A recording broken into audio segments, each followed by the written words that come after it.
I'm Pete Donaldson, this is FIFA 11. Let's see if our simulated IGN matches tally with football reality.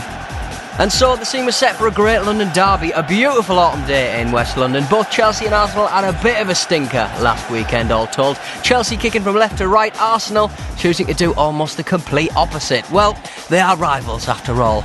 Early in the match, Arshavin coming very deep to collect, combining well with Clichy to set Shamak on his way into the box. But the final ball was wayward, to say the least. A very bright start from Arsenal's boys, Fabregas playing in a pressured Wiltshire, and the young prospect unleashing a pile driver to give Pete the helmet cause for concern. Strong hands. And all that pressure finally bore fruit around the 25th minute mark, with Shamak shamacking the ball into Nasri and him unleashing a curling shot into the bottom right. From there, you kind of expected Arsenal to kick on and try and get a second, but as usual, they just fannied around with it and shouted things like "Je regarde les skills," stuff like that. So it was that a resolute Chelsea team were to step it up a gear and get an equaliser. And get an equaliser they did. And Nelka supplying a pixel-perfect cross for Florent Malouda to get his head on. His feet firmly planted on the ground like some sort of plant. Wenger tried to turn the tide a little, but to no avail, bringing on underrated mentalist Aboué man a minute from the end. But both teams were happy with the draw, Arsenal especially after Drogba went close twice at the death. And so we turn our Premier League attentions to goings-on at Wigan versus Wolves at the Wee Wubble Woo Stadium.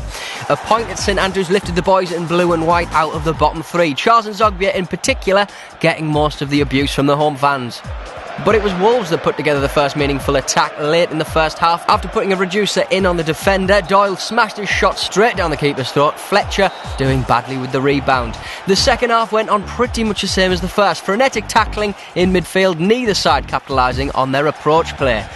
Charles and Zogbia there, probably thinking about making a move to another mid-table club after complaining he deserves a bigger club, like he did at Newcastle, the little sod.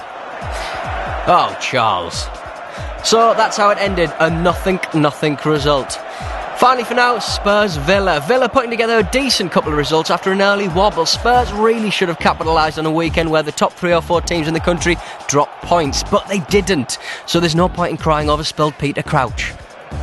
A lively opening for Houlier's men and the pressure paid off. Bassong's block fell invitingly to Stuart Downing to slot home. Slot.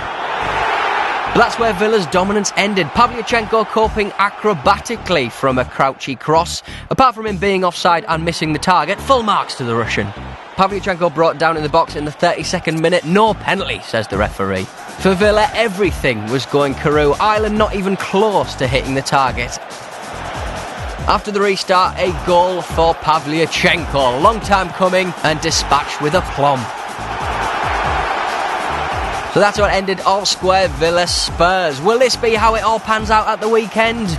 All we can do is wait and see. I've been Pete Donaldson, this is FIFA 11.